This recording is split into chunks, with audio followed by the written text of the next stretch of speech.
que llegó antes de nosotros, al que lo llena todo.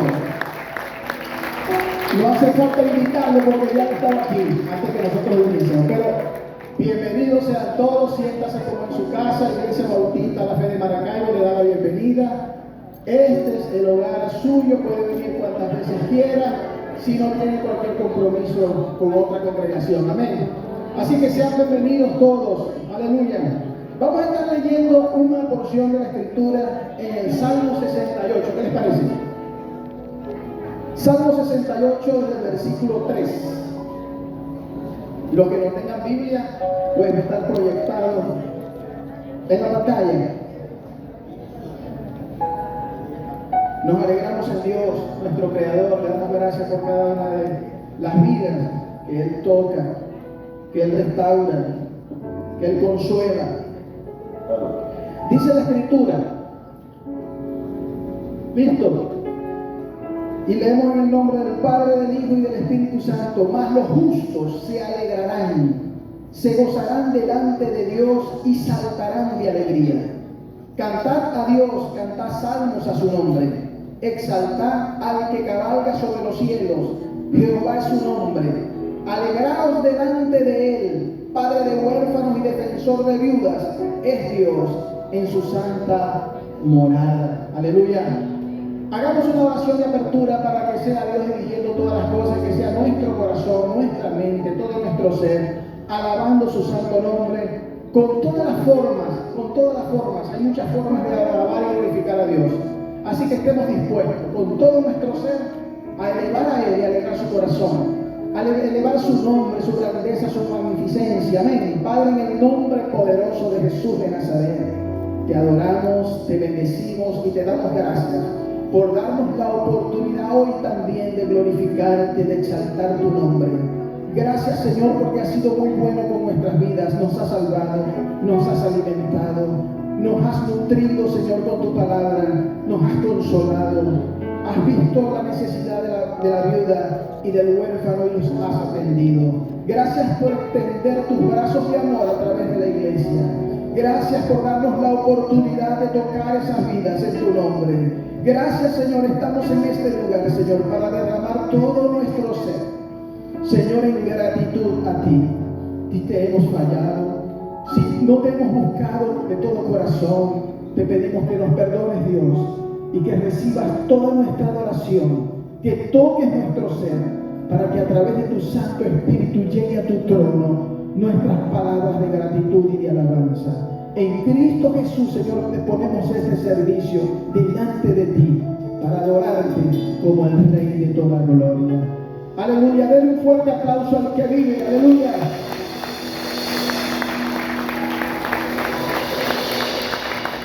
¿Cuántos de los que estamos aquí creemos que vamos de victoria en victoria y de triunfo en triunfo? Lo haré de triunfo en triunfo y de victoria en victoria. Si ustedes lo creen, invito a colocarse de pie para que me acompañen esta mañana a adorar y alabar a nuestro Dios.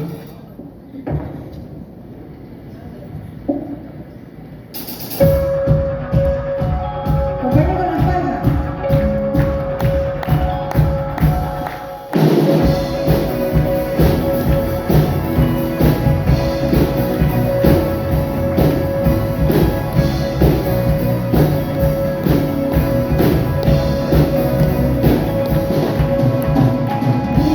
Señor, como ser victoria.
Cuán glorioso es nuestro Dios, que nos hace victoriosos todos los días de nuestra vida, los que creemos en Él.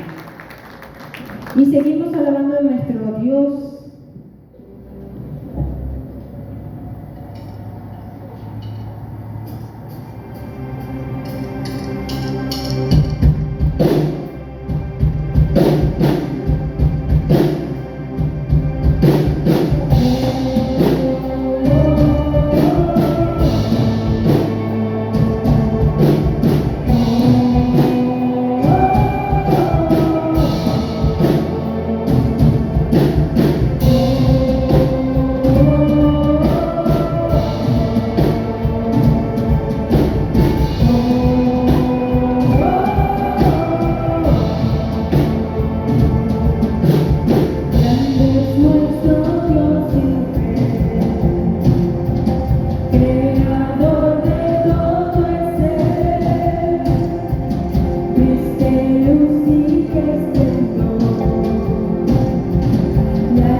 esté consagrada a ti, Señor, que esté en tus manos para que me puedas guiar, que mis pies vayan en pos de todo lo que es santo.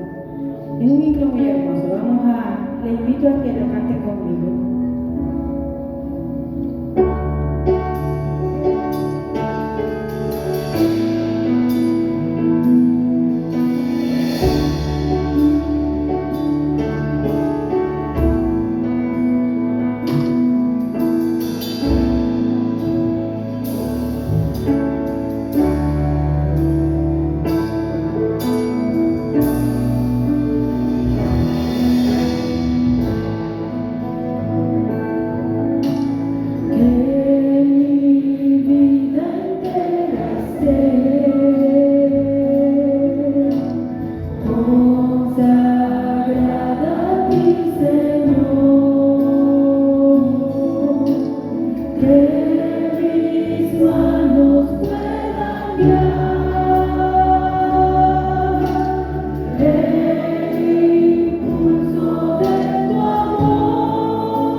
Te alabaré con todo mi corazón. Delante de los dioses te cantaré salmos. Me postraré hacia tu santo templo y alabaré tu nombre por tu misericordia y tu fidelidad. Porque has engrandecido tu nombre y tu palabra sobre todas las cosas. El día que clamé, me respondiste. Me fortaleciste con vigor en mi alma. Te alabarán, oh Jehová, todos los reyes de la tierra, porque han oído los dichos de tu boca, y cantarán de los caminos de Jehová, porque la gloria de Jehová es grande, porque Jehová es excelso, y atiende al humilde, mas al altivo mira de lejos. Si anduviere yo en medio de la angustia, tú me vivificarás. Contra la ira de mis enemigos exaltarás tu mano y me salvará tu diestra. Jehová cumplirá su propósito en mí. Tu misericordia, oh Jehová, es para siempre. No desampares la obra de tus manos. Cuán fiel ha sido Dios. Por lo menos conmigo ha sido fiel. Y yo sé que con muchos de ustedes también. Día a día, solamente por el hecho de despertar, sabemos que Dios ha sido fiel porque nos permite un nuevo día de vida. Vamos a entonar este himno que dice, oh tu fidelidad.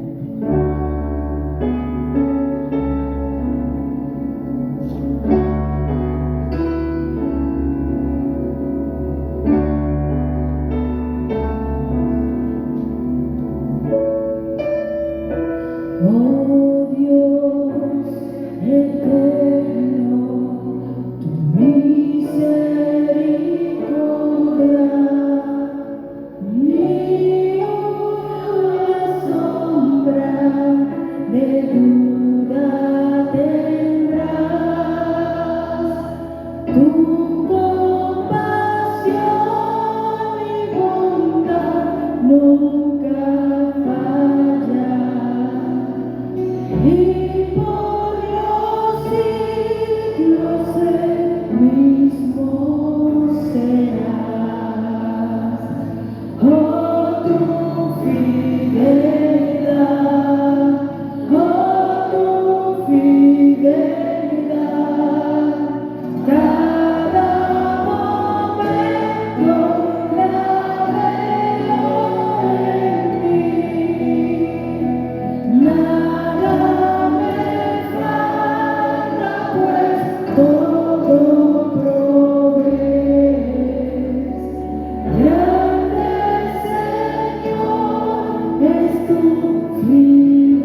Qué bueno es tener un Dios que es fiel, que siempre está allí. A un Dios que no es como nosotros los hombres, sino que Él es diferente, Él es fiel y siempre está dispuesto para acercarse a cada uno de nosotros.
Gracias, Señor. Realmente todas las cosas del Señor nos agradan y nos maravillan, pero una de las cosas que siempre me ha impactado es la fidelidad de Dios.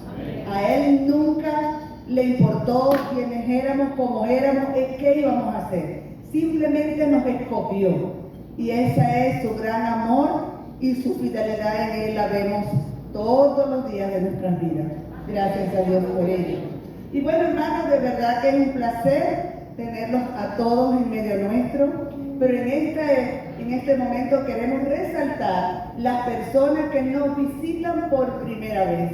Si son tan amables y si nada se les pide, por favor, pónganse de pie a aquellas personas que nos están visitando. Acá tenemos una dama, una familia, otra dama por allá, otra familia por allá. ¡Qué bueno, qué bueno! Bienvenida. Por favor, permanezcan en pie. Queremos resaltar su presencia y hemos preparado una canción para ustedes. Y realmente es una bendición tenerlos en medio nuestro. Y la canción dice así. Muy contentos estamos hoy.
Jesús en la cruz.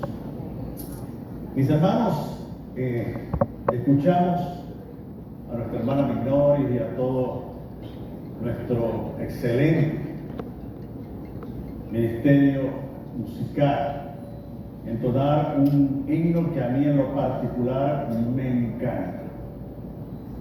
Es un desafío, pero me encanta.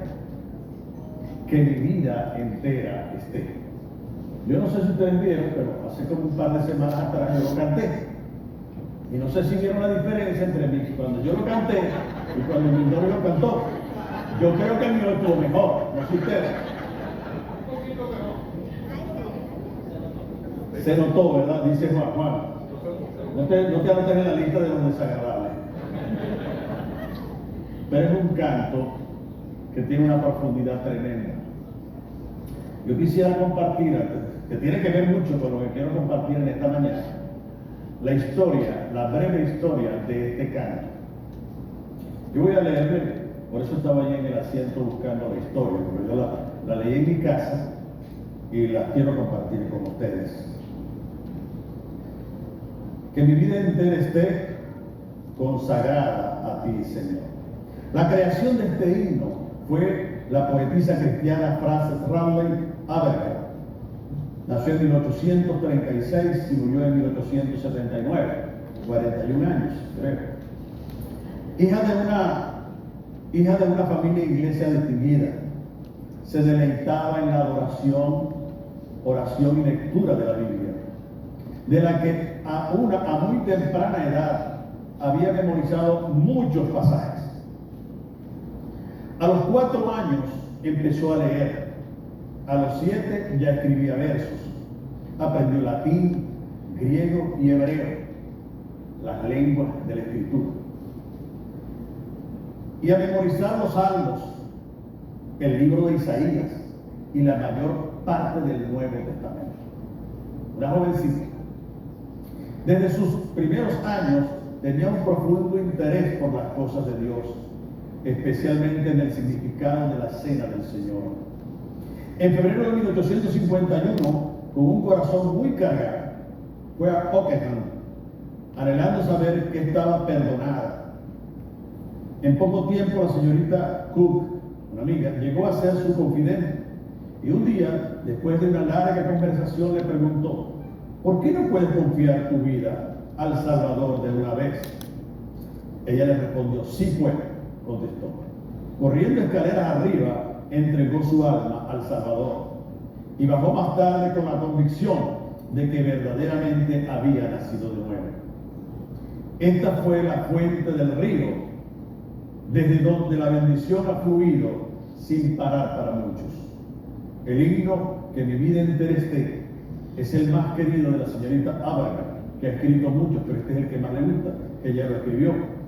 Fue escrito en 1874 y su aceptación mundial se ve en que ha sido traducido a una docena de idiomas europeos, incluso varios de Asia y de África. Ella misma escribió el origen de este himno. ¿Qué originó este himno? Fui por una corta visita de unos 5 días a Harley House. Había 10 personas en la casa, algunos no cristianos, por lo que hacía tiempo que se oraba, y otros convertidos que estaban viviendo el gozo de su salvación. Oré al Señor por ellos, y antes de marcharme, todos habían sido redarguidos por el Espíritu Santo.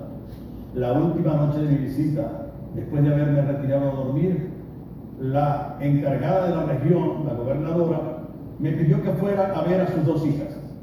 Estando llorando, luego de darles la palabra y orar, las 2 creyeron y se regocijaban en el perdón de sus pecados y la obra del Señor en su salvación. Era casi medianoche. Estaba demasiado contentas para dormir. Pasé la mayor parte de la noche en alabanza y renovando mi propia consagración. Estas pequeñas copas se formaron y repicaron en mi corazón una tras otra. Por eso ella escribió: que mi vida entera esté consagrada a ti, Señor.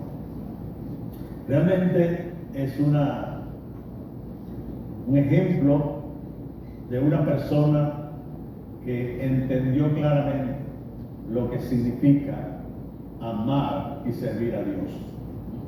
Es un desafío para nosotros. Eso ocurrió en 1800 y tal. Nosotros estamos en el 2021. Las circunstancias son diferentes, pero Dios es el mismo. Las circunstancias son distintas, pero el Espíritu de Dios es el mismo. Las circunstancias son distintas, pero la palabra de Dios es la misma. Las circunstancias son distintas, pero las demandas de santidad y consagración son las mismas. Eso ocurrió en 1800, hace aproximadamente, ¿cuánto? 100 años. Sin embargo, hace 1900 años aproximadamente, alguien escribió algo parecido y que era producto también de su experiencia con Dios. Estamos hablando del apóstol Pablo, y ahí yo quiero que tengamos un tiempo en la presencia de nuestro Dios, esperando que Él nos guíe en Romanos 12, del 1 y 2. Padre, te damos muchas gracias en esta mañana. Gracias, Señor, porque tú estás a nuestro lado cada día. Nos has llamado para amarte y para servirte. Gracias porque tú, Señor, en tu benevolencia nos has hecho tus hijos, y como hijos tuyos deseas que nosotros te obedezcamos y nos consagremos a ti. Señor, que nuestra vida entera esté consagrada a ti, Señor. Que nuestros labios al hablar hablen solo de tu amor. Padre, permite que estos dos cortos versículos transformen nuestra vida, transformen nuestra manera de pensar, cambien, Señor, nuestra manera de ser y también, Señor, nuestra manera de actuar.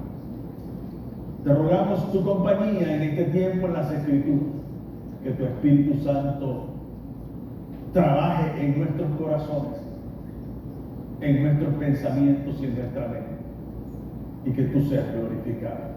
En el nombre de Jesús. Amén. Hermanos, dice allí en Romanos 12, 1 y 2, es un par de versículos altamente conocidos por muchos. Dice así: os ruego por las misericordias de Dios que presentéis vuestros cuerpos en sacrificio vivo, santo, agradable a Dios, que es vuestro culto racional. No se amolden a este siglo, sino transfórmense por medio de la renovación de su entendimiento, para que comprueben la buena voluntad de Dios, agradable y perfecta. Ponga ahí la primera lámina, porque realmente ahí estaban los dos textos que acabamos de leer. Por favor. Ahí están los dos textos, la primera lámina de mi presentación. Esperemos que estén ahí. La pregunta es: ¿por qué Pablo pide al creyente que presente su cuerpo en sacrificio vivo, santo, agradable a Dios? ¿Por qué lo pide? ¿Es que hay otra opción para el creyente no presentar su vida a Dios? ¿Es que hay alguna opción distinta para el cristiano presentar su vida a Dios? ¿Hay alguna dificultad con las láminas? Las necesito allí para poderme guiar. Sí, Samuel, si puedes ayudar acá y aquí a ubicar esto, por favor. Bueno, seguimos. ¿Qué opción tenemos? El texto nos anima, nos alienta a presentar nuestros cuerpos en sacrificio vivo, santo, agradable a Dios. Esa es la demanda que Pablo hace. Y lo primero que él hace es os ruego por las misericordias de Dios. Entonces es importante el ruego que él hace, al punto de decirle, les ruego por las misericordias de Dios. De tal manera que entramos en algo que puede ser que no sea la opción presentarle a Dios, sino que sea otra opción también para nosotros. ¿Cuáles son estas opciones? La otra opción es presentarlo. Si no lo presento a Dios, ¿a quién lo puedo presentar? Al pecado. O lo presento a Dios o lo presento al pecado. El cuerpo, el gobernado por el yo, mi cuerpo físico gobernado por el yo, tiene apetencias, tiene deseos de placer y quiere ser satisfecho plenamente. El yo está ávido y sediento de ser complacido. El yo necesita esa complacencia, de ser complacido. El cuerpo, gobernado por mi yo, quiere ser complacido en todo lo que siente, en lo sensorial, en los sentidos, en ese ámbito de las emociones. La cultura del día de hoy, por eso Pablo dice, este siglo, esta era, ya vamos a hablar de eso, pero este tiempo postmoderno tiene una máxima. En tiempos del modernismo, años, siglos XV, XVI, XVII, XVIII, XIX, el filósofo cristiano Descartes dijo, dándole un énfasis a la razón, prioritariamente, Dios fue desplazado y se puso en el lugar de Dios la razón humana. Y que con la razón, el ser humano iba a lograr todo, a resolver todos los problemas del ser humano. Y él dijo, pienso, luego existo. Pienso, luego existo. Su existencia estaba concebida en el plano, en el recurso racional, porque al pensar me hago consciente de mi existencia. Por lo tanto, eso estaba enmarcado en la racionalidad, que era lo que predominaba en ese entonces. Sin embargo, después vino el siguiente periodo, y tomó entonces vino lo que fue lo que conocemos como postmodernismo, la cultura postmoderna. Y ya no era la razón lo que predominaba en entender la vida, ya no era la razón. Ahora se metió, dijeron, ustedes fracasaron, le dijeron los filósofos modernos a los filósofos modernistas del modernismo, le dijeron, ustedes fracasaron. La Segunda Guerra Mundial, hambre por todo el mundo, la crisis económica norteamericana, conocida como la Gran Depresión. Es decir, el uso racional para mejorar la vida humana fracasó. Y llegaron los posmodernistas, y los posmodernistas llegaron con una cultura nueva, una tesis nueva, una filosofía nueva. La filosofía nueva era, ya no pienso, luego existo. Ahora es, siento, luego existo. La existencia humana en la cultura postmoderna está en razón de lo que yo siento, de mi función sensorial, de mis emociones. Por lo tanto, inundó la esfera humana el hedonismo, que quiere decir esta filosofía, esta forma de pensar, que la máxima del ser humano está en satisfacer las demandas emocionales y sensoriales que tiene. Que satisfacer a través del placer lo que tengo, las demandas. Por lo tanto, hoy en día es siento, luego existo. Por eso esa forma de pensar ha inundado la esfera humana, inclusive se ha estado metiendo en las iglesias, donde las emociones están desplazando a la racionalidad. Y vemos entonces muchos cultos, estoy haciendo un trabajo para examinar los cultos cristianos, donde en muchas ocasiones el predominio es de las emociones sobre la racionalidad. Y son cultos muy emotivos. y la emocionalidad se erige sobre la racionalidad. Ya vamos a hablar de eso.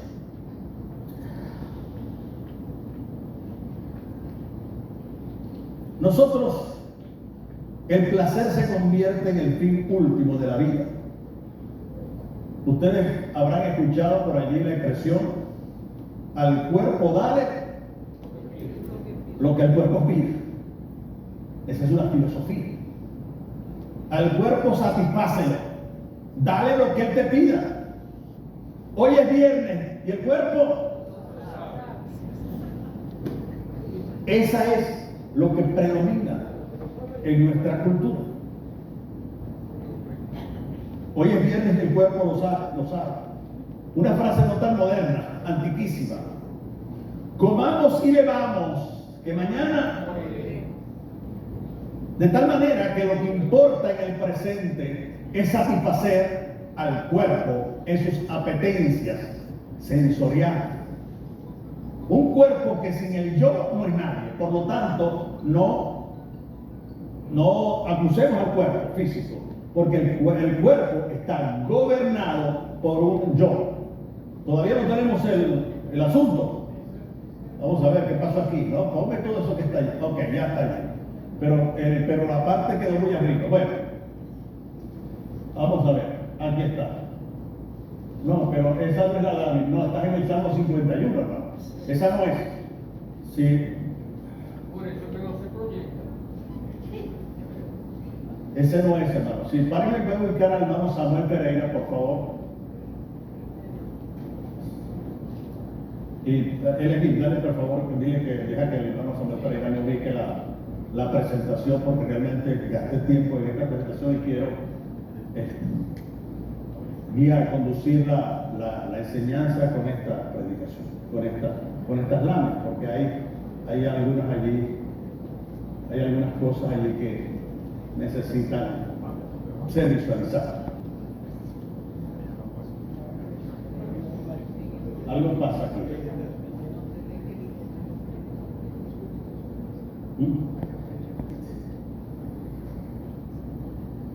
Yo te pasé dos.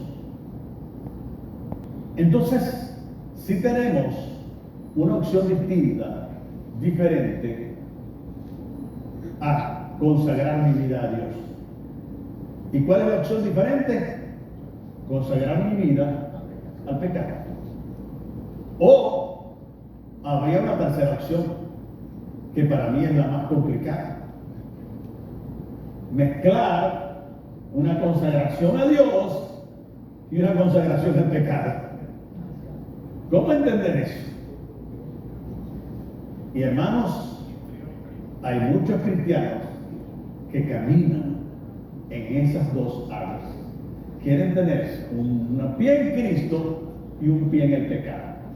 La tensión que hay en una persona, en un creyente, por querer caminar complaciendo a Dios y complacer al mundo, se hace completamente difícil. Por eso el apóstol Pedro dice: no satisfagáis los deseos que batallen contra el alma, porque en el ser del creyente hay una tensión entre que la tentación te quiere sacar de Dios, Satanás te quiere sacar de Dios, y el Espíritu Santo te quiere mantener en Dios. ¿A quién le vamos a obedecer? La dedicación y el servicio a Dios. Entonces dice allí el texto bíblico: así que, hermanos, os ruego por las misericordias de Dios que presentéis vuestros cuerpos en sacrificio vivo, santo, agradable a Dios. Amados hermanos, ese texto que dice presentad vuestros cuerpos en sacrificio vivo, santo, agradable a Dios, Pablo tiene aquí en su mente exactamente los textos del Antiguo Testamento de lo que se hacía en el templo de Jerusalén, donde se presentaban, como lo vimos cuando estudiamos el libro de los Hebreos, ¿verdad? Cuando estudiamos el libro de los Hebreos, vimos que el autor de los Hebreos lo que hace es que todo lo que se hacía en el Antiguo Testamento, en el templo, los sacrificios, los sacerdotes, todo eso era sombra y figura de una realidad que había de venir. Eso no era la realidad. ¿Qué era la realidad de lo que hacían en el templo de Jerusalén? El templo mismo. el sacrificio, los sacerdotes. ¿Qué representaban ellos que una realidad que había de venir? Pues no era otra que Cristo y el creyente. La realidad aterrizaba en el creyente. Y en este texto, Pablo se hace solidario con el autor de Hebreos. Y dice entonces, presenten vuestros cuerpos en un sacrificio. Él está citando los sacrificios antiguos testamentarios, diciendo que el creyente ahora es el sacrificio. Aquel macho cabrío, aquel buey, aquella oveja, solo era una representación, pero la realidad verdadera era el creyente. Y aquel animal tenía unas características. En primer lugar, no quitaba el pecado. Sabemos que Cristo fue el Cordero Pascual que quita el pecado del mundo. Y entonces, ¿qué características tenía? El animal que debía ser presentado en holocausto en el templo por el sacerdote. Debía ser un animal perfecto, sin ningún imperfecto físico. Una patica coja, una oreja mocha. No podía haber, porque se estaba ofreciendo a Dios. Tenía que ser un animal perfecto dentro de los que habían, lo mejor que había. ¿Recuerdan ustedes a Abel, que escogió de lo más gordo que él tenía para ofrecerlo a Dios? Lo mejor para él.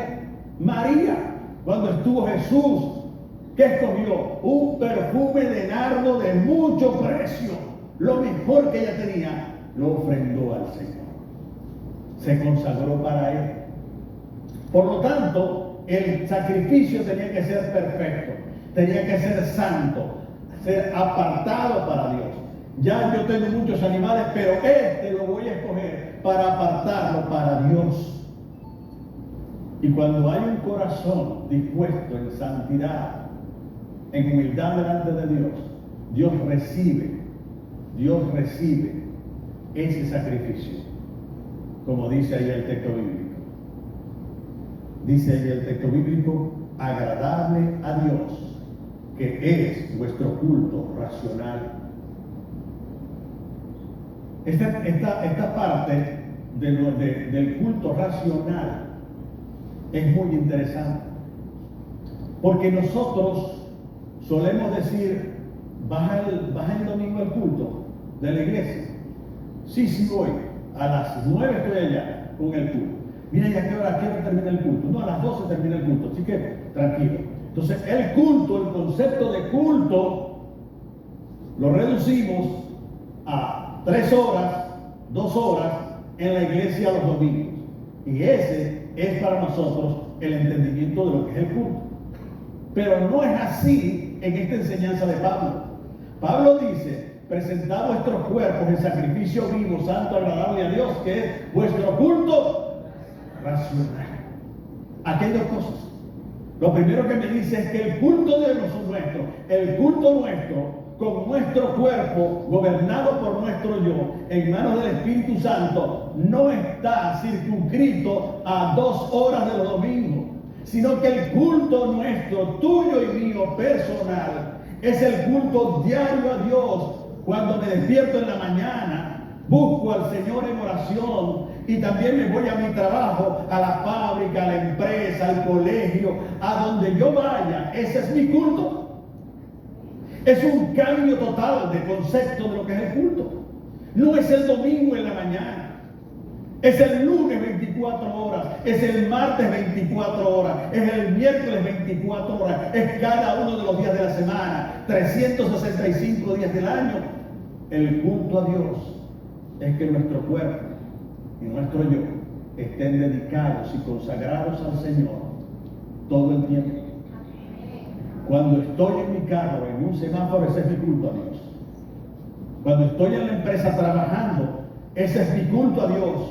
No es que vamos a estar mientras estoy como empleado de una fábrica, de una institución, voy a estar cantando y orando todo el tiempo, porque la Biblia dice que el obrero es digno de su salario.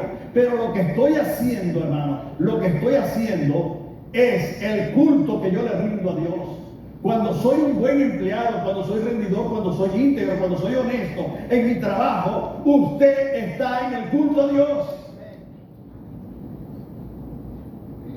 Presentar nuestros cuerpos en sacrificio vivo, santo, agradable a Dios. Ese es el sacrificio en el culto. Cuando la hermana Doris va al hospital, ese es su culto. Cuando el hermano Henry Ferrer está en su empresa, Henry, ese es tu culto. Cuando cada uno de nosotros está en nuestro lugar de trabajo, hermano, ese es tu culto. Ese es tu culto. No lo reduzcamos a las 2 horas que pasamos aquí. Comienza en la mañana al levantarnos y al acostarnos. Ese es nuestro culto a Dios. Por lo tanto, nosotros cambiemos completamente nuestro concepto de culto. Porque ¿qué es el culto? El culto es la dedicación a Dios. Y cuando estoy trabajando, estudiando, cuando estoy con mi novio, con mi novia, con mi esposo, con mi esposa, ese es mi culto a Dios. Y debo presentar mi cuerpo en sacrificio vivo, santo, agradable a Dios, en ese lugar donde esté. Por eso Pablo dice aquí que es nuestro culto racional. Porque es una consagración a servir a Dios y a su reino. Es obediencia y sujeción. No solo estando acá, estando allá afuera, donde están los desafíos a nuestra cristiandad.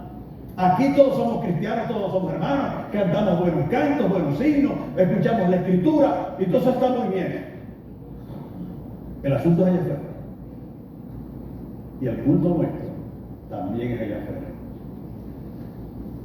Es cuando estamos frente al semáforo. Es cuando alguien se nos atraviesa con el carro y se nos metió por delante. Es cuando estamos en la cola del supermercado y alguien se nos mete primero queriendo pagar primero que nosotros. Ese es nuestro culto racional.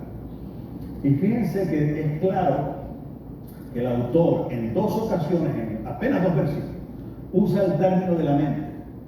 De hecho, Pablo es el que más usa la mente y el entendimiento de todos los autores del Nuevo Testamento. Él dice que es nuestro culto racional, porque la verdad de Dios es racional. Dios nos compartió algo de Él en nosotros, que es la racionalidad, la razón. A través de la razón yo puedo acercarme a la Escritura para obtener la verdad encerrada en Él. Puedo acercarme racionalmente o emocionalmente.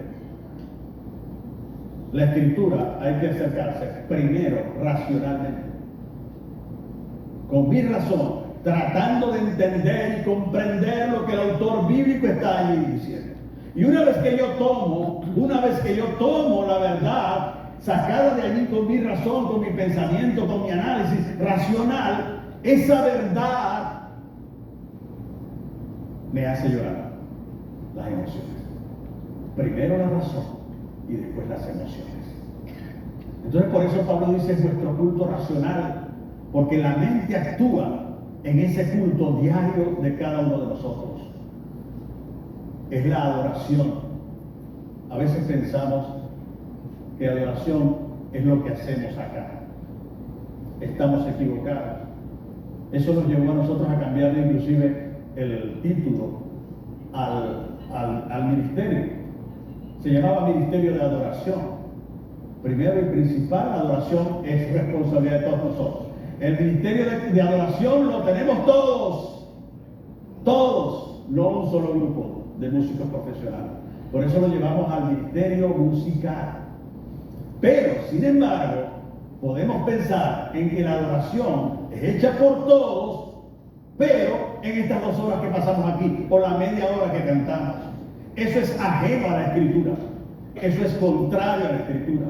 La adoración no está circunscrita a una media hora de alabanza. Adoración no es solo alabanza, puede ser alabanza, pero la adoración es obediencia. La adoración es cuando estoy allá afuera, aquí adentro pero allá afuera, en mi hogar, con mi familia, con mi esposa, con mi novia, con mi jefe, que es difícil soportarlo, o con mi empleado que es tan holgazán. Ese es el tiempo de adoración a Dios también. Y por lo tanto, el apóstol Pablo nos dice que presentemos nuestra vida entera, nuestro cuerpo, nuestro yo, en un sacrificio. ¿Qué significa sacrificarnos? Significa renunciar. Sacrificarme, oye, pero sacrifica algo de tu tiempo, sea, renuncia a disfrutar de un tiempo para que lo dediques a otro. Sacrificar es renunciar al yo para consagrarme a Dios. Por eso el apóstol Pablo dice, y ya no vivo yo, mas vive Cristo en mí. Y lo que ahora vivo, lo vivo en la fe del Hijo de Dios que se entregó a sí mismo por mí. Sacrificio es renunciar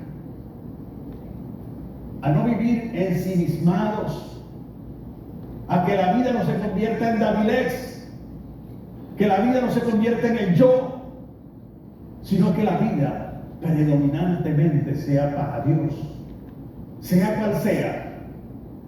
No tiene usted que ser un teólogo o un pastor para dedicar su vida a Dios.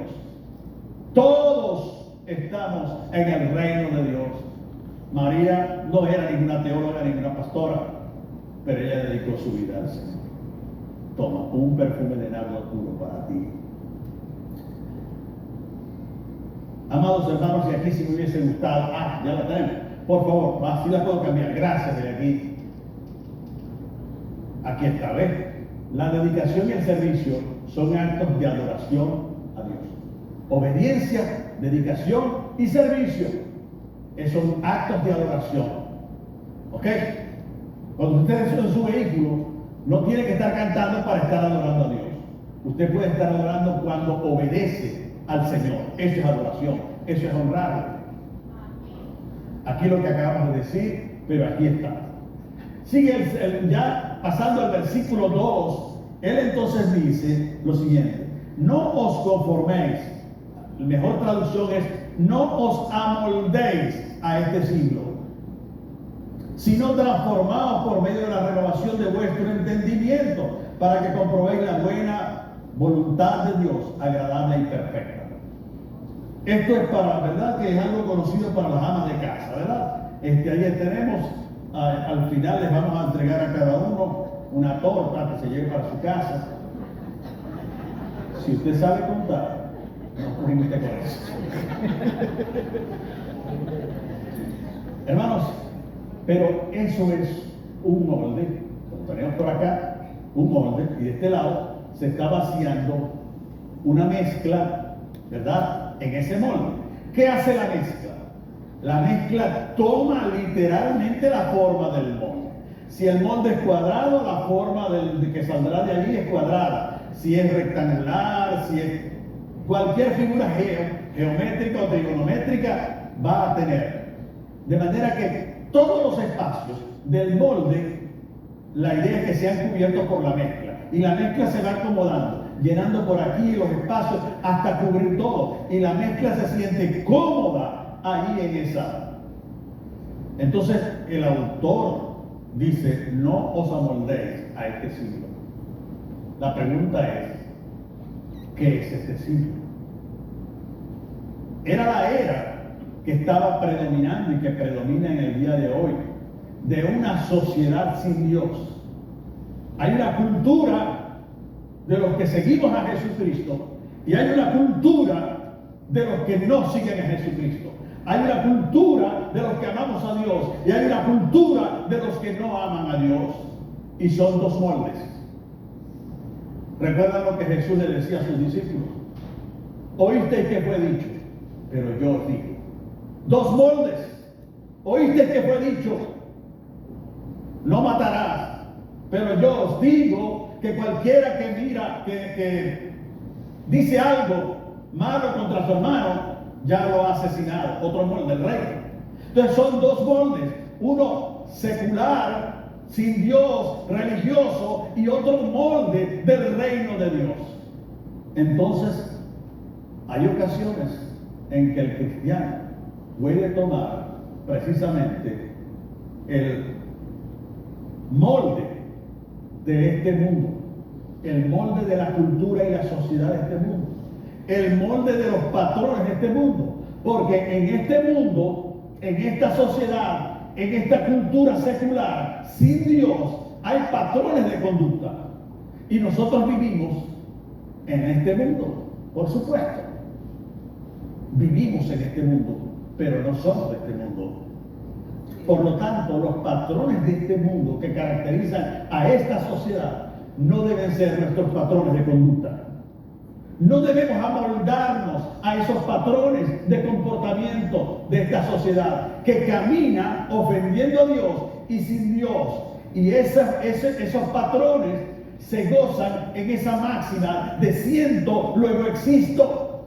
Es un patrón de conducta que quiere complacer lo sensorial, que quiere complacer las apetencias del yo y del ego, y quiere complacer las apetencias de nuestro cuerpo.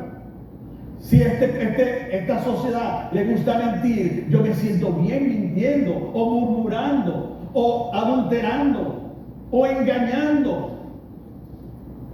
Porque la gente, si soy por ejemplo, tengo mi empresa, y hoy en día, en este patrón, lo que predomina es explotar al empleado y no pagarle con justicia, entonces ese es un patrón. Pero el patrón del cristiano es la misericordia, la gracia, la verdad. Este patrón me dice que lo tuyo es tuyo y lo del otro también es tuyo. Pero el reino, este molde, me dice, de gracia recibiste, dar de gracia. Por lo tanto, son dos patrones completamente diferentes. Y nosotros vivimos en un mundo, en una sociedad donde están los dos patrones. Y podemos sentirnos cómodos en ese mundo, de este mundo. Y nos sentimos plácidamente, porque qué sabroso es el pecado. Qué delicioso y qué deleitoso es pecar. Qué delicioso es darle satisfacción a nuestra carne. Qué sabroso es mentir y sacarle provecho a una mentira. Cuando de mentir, del acto de mentir, voy a sacar provecho. No voy a quedar mal, me van a ver bien porque tengo una excusa que es mentira y me siento cómodo. Este patrón es secular, no tiene. Ofende a Dios. Y Pablo me dice acá, en esta cultura posmoderna, donde el patrón de conducta es ajeno a Dios y contrario a Dios, no tomen la forma de ese molde. No se sientan cómodos en ese molde. No es que vamos a salir de ese molde. De hecho, queremos estar en esa cultura para desde adentro hablarle al hombre en su propia cultura de las buenas nuevas del reino, redimiendo la cultura desde adentro de la cultura, pero no me dejo someter por la cultura. Les pongo un ejemplo. Entonces, cuando aquel leproso se le acercó a Jesús y le dijo, si quieres puedes limpiarme, el leproso, la lepra, era considerada el pecado de esa época. No había cura para la lepra. No existía cura para la lepra. Y el leproso era literalmente el desecho de la sociedad. Era despreciado y desechado por la familia, era desechado y despreciado por la sociedad, por los vecinos, por toda la comunidad israelí. Entonces tenía que venir con una campanita para que supieran que venía un leproso. Y cualquiera que estuviese cerca de un leproso era declarado inmundo y tenía que proceder a una descontaminación espiritual, moral y emocional con el sacerdote, porque aquel hombre contaminaba de inmundicia a todo aquel que estuviera cerca. Esa era la cultura, una cultura despiadada, una cultura sin misericordia, una cultura donde el sufrimiento humano les importaba un pepino. Y aquel hombre le dijo a Jesús, si quieres puedes limpiarme. Jesús estaba en medio de esa cultura, sí, claro que estaba, él era parte, él nació con esa cultura. Una de las cosas hermosas es que Dios se inculturizó, se contextualizó, se metió en la cultura judía y la conocía a perfección. A eso nos llaman hoy en día el conocer las culturas, para hablarles a esas culturas de Jesucristo en medio de esa cultura. Y Jesús, desafiando el patrón cultural, ¿qué le dijo? Quiero ser limpio. Sí quiero ser limpio, pero hay un detalle que nos regala el evangelista. Dice que lo tocó, tuvo contacto físico con él, desafió la cultura. La cultura dice: si lo toca eres inmundo. Él dijo: lo toco y no soy inmundo. Si quiero ser limpio, y al instante la lepra desapareció. Jesús desafió la cultura, redimió la cultura y actuó en gracia y en misericordia contra el patrón religioso que reinaba e imperaba en ese entonces. Cuando fue a Samaria, camino a Galilea, en aquel pozo de agua de Jacob, y vino aquella mujer, y él le dijo: dame de beber. Eso era contrario a la concepción israelí y samaritana de que un hombre tuviese contacto público con una mujer. Eso era inmoral. Eso no estaba bien. De hecho, cuando los discípulos regresaron de haber buscado comida en el pueblo, se acercaron y se asombraron de que Jesús hablara con una mujer. Pero Jesús, la mujer samaritana, pero Jesús, los preceptos religiosos, culturales, no lo detienen. Él conocía bien la cultura, pero él decía: por encima de la cultura, esta mujer es de importancia para Dios y hoy voy a estar en su corazón. La cultura no frenó a Jesús. Jesús estaba dentro de la cultura, la conocía, y desde la cultura no se dejó amarrar de la cultura, no se dejó plegar, no se amoldó a esa cultura, sino que desde adentro le dijo: de tu interior correrán ríos de agua viva. Y aquella mujer conoció a Jesucristo. Sabemos que ha de venir el Mesías. Cuando Él venga, nos declarará todas las cosas, dijo aquella mujer a Jesús. Y Jesús le dijo: yo soy el que habla contigo. Hermanos, no os amoldéis a este siglo. No nos dejemos sujetar por los antivalores, por los valores que son ajenos a Dios. Esto que está aquí, que dice Pablo, no se amolden. Se trata de la imagen de un artista que trabaja la arcilla, presionándola y obligándole a adoptar la forma del molde. Este mundo nos quiere obligar a adoptar la forma del molde ante Dios. Y ven, la mezcla estaba bastante diluida, ¿verdad? Esa mezcla va a hacer fuerza o resistencia a tomar la forma del molde. No, porque está muy diluida y perfectamente ya vas a sentirse llenar todos los espacios de la cultura sin resistencia alguna. Pablo nos está diciendo aquí que en nosotros haya una resistencia en el Señor para amoldarnos a la cultura, que no nos dejemos seducir. Satanás intentó seducir a Jesús para amoldarse a la cultura de la idolatría, pero Jesús se resistió a no dejarse amoldar por esa cultura satánica, sino que contestó desde la palabra de Dios. No tenemos por qué tomar la forma del molde, no tenemos por qué sentirnos cómodos con la forma del molde, no tenemos por qué sentirnos cómodos practicando lo que ofende a Dios. No podemos sentirnos cómodos con el pecado, porque eso ofende a Dios. Y nosotros hemos sido comprados por precio. Glorificad pues a Dios en vuestro cuerpo y en vuestro espíritu, los cuales son de Dios. Nosotros hemos sido liberados de la esclavitud del pecado, pero hemos pasado a ser esclavos de Dios. Hermanos, no se trata de adaptarse a vivir complaciendo el pecado, a vivir cediendo a la tentación de lo que nos atrae y nos domina, porque Dios no nos ha dado un espíritu de cobardía, sino de poder, de dominio propio por el Espíritu Santo que nos dio. Tener una doble vida, eso es muy severo. Una doble vida secular que agrada al molde del pecado, se siente cómodo en el pecado, y los domingos vengo a la iglesia a complacer a Dios. El culto a Dios no son los 2 horas o 3 horas de iglesia.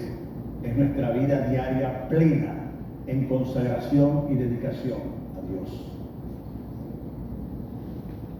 Tener una vida que le ofrece resistencia férrea a no complacer el pecado, sino vivir en integridad delante de la presencia de Dios. No os amoldéis a este siglo, sino transformaos por medio de la renovación de vuestro entendimiento. Para ilustrar lo que Pablo está hablando acá, esta es la mejor figura que conseguimos en la naturaleza. Es la forma, la palabra que se usa Pablo aquí, transformados, es la palabra metamorfosis, cambio de forma, metamorfosis. Y vemos aquí, ¿verdad?, la oruga cambiando en sus diversas formas, de un gusano de repente que a uno le puede tener cierta, cohibirse de tocarlo y convertirse en una preciosa mariposa.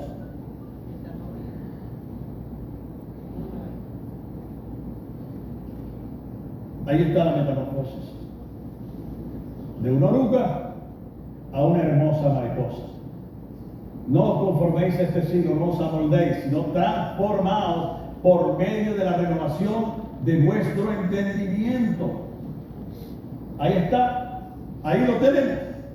Hay un nuevo molde. ¿Cuál es el nuevo molde nuestro del cristiano? El reino de Dios y los valores del reino de Dios. A ver, ¿cuáles valores tenemos en el reino de Dios? Mencionemos algunos. Misericordia, justicia, paz, integridad. Bienaventurados los limpios de corazón, porque ellos verán a Dios. Bienaventurados los misericordiosos, la misericordia es un valor del reino. Aprended de mí que soy manso y humilde de corazón, la mansedumbre es otro valor del reino. La humildad es un valor esencial como valor del reino. Y esos son los valores en los cuales nosotros, como creyentes, tenemos que caminar. Ese es nuestro molde, el reino de Dios. El egocentrismo no es un molde, no es un valor del reino de Dios, es un valor del molde de la sociedad que ofende a Dios. El cambio profundo en el carácter y los patrones de conducta debe producirse en nosotros un cambio profundo, una transformación. En la mariposa está regida hacia el cuerpo, una transformación física, de la oruga pasando por diferentes estadios hasta convertirse en una preciosa mariposa. Pero en nosotros la transformación está en nuestra personalidad y en nuestro carácter. No podemos decir como cristianos, es que yo soy así. Eso es contrario a las Sagradas Escrituras. No, tú eres así porque tu ego, tu yo, se impone a lo que Dios quiere de ti, que crezcas en el Señor, transformando tu personalidad, añadiendo cada día. Si yo soy una persona que soy soberbia, que soy petulante, que soy arrogante, que soy orgulloso, soy transformado por el poder de Dios en el Espíritu Santo, cuando entonces la humildad desplaza esos valores de este molde y me hago una persona humilde. Eso es ser transformado. Ser transformado es cuando lo que yo veo a través de mis ojos y de mis sentidos es el dinero, la codicia, los bienes materiales, la fortuna, la vida material. Cuando eso predomina, esos son los valores de este patrón de conducta. La avaricia, la codicia, todo lo demás.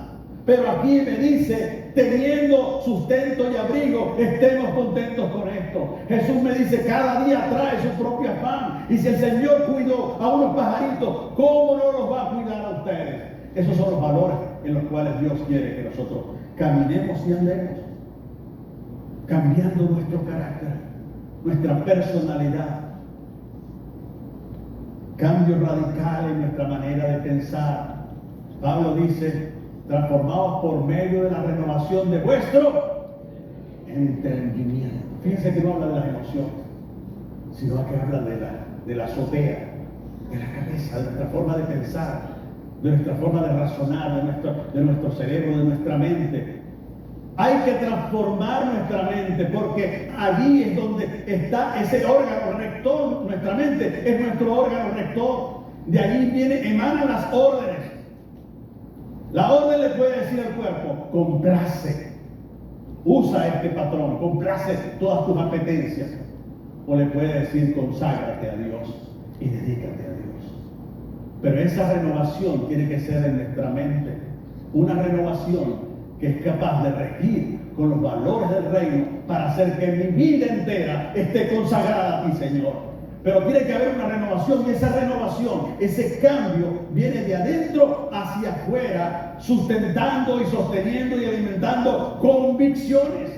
Porque el creyente debe tener convicciones que se alimentan ¿dónde? En la palabra de Dios, cuya verdad se saca racionalmente, estudiándola, leyéndola, meditándola cada día. Pero si yo no tengo contacto con la Escritura, esa renovación no va a producirse, sino que lo que va a haber es un dominio de este patrón, de este molde de una sociedad que camina sin Dios, una sociedad secular. Por lo tanto, hermanos, es de suma importancia que para que en cada uno de nosotros haya una renovación, estemos dedicados a estudiar la Escritura.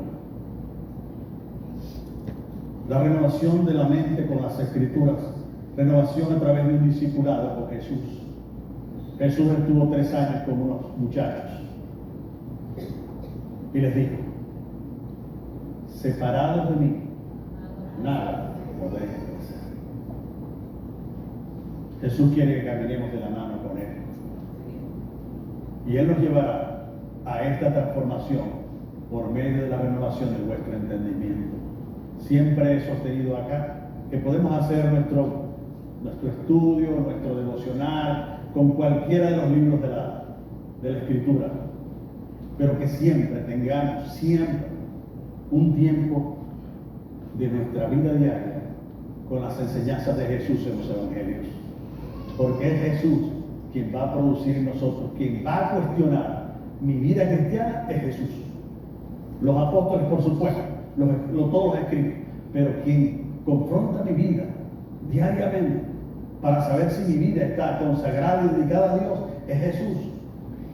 Busquemos en Él cada día ese para saber, haciéndole check a mi vida. Wow, aquí mi vida religiosa, aquí check, aquí me falta trabajar, el Señor me está llamando y tengo que trabajar más en esto. Así funciona la vida del Señor, la vida cristiana. La vida cristiana aquí es fácil, porque nuestra naturaleza humana, nuestra carnalidad quiere ser complacida. Pero aquí no, aquí es sometida mi carnalidad a la obra y labor del Espíritu Santo en mí. Y por eso Jesús nos dice, cada uno tómese ¿qué? Su cruz y siga. Seguir al Señor es una vida de renuncia al yo para seguir a Jesús. Renovación de las actitudes y de la conducta. Finalmente, mis amados hermanos, voy a escribir eso allí y lo quiero leer.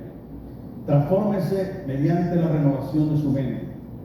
Pablo le preocupaba la mente, más que cualquier otro escritor del Nuevo Testamento. Pablo pone el foco en la mente humana. 20 de las 24 referencias a mentes en el Nuevo Testamento son de Pablo. 23 de las 26 referencias a pensamiento son de Pablo. También son suyas. Pablo era consciente de que los patrones de la época antigua moldeaban la forma en que pensaban acerca de todo y que ellos estaban en un proceso de formación. O sea, la iglesia de Roma, su llamamiento era hacia una reforma radical de sus mentes y vidas que solo puede llamarse transformación.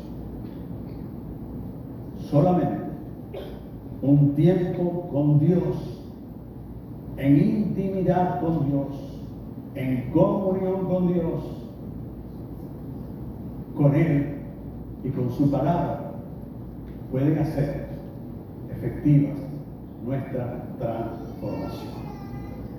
Estemos dispuestos, amada iglesia, en estos tiempos difíciles, tiempos de resistencia al que todo lo puede. Nosotros como comunidad redimida, como pueblo elegido de Dios, estemos dispuestos a exhibir en nuestra conducta una mente transformada que se evidencie en nuestras actitudes y en nuestro comportamiento. Y le daremos de esta manera la honra y la gloria a nuestro Señor Jesús. Que Dios nos bendiga.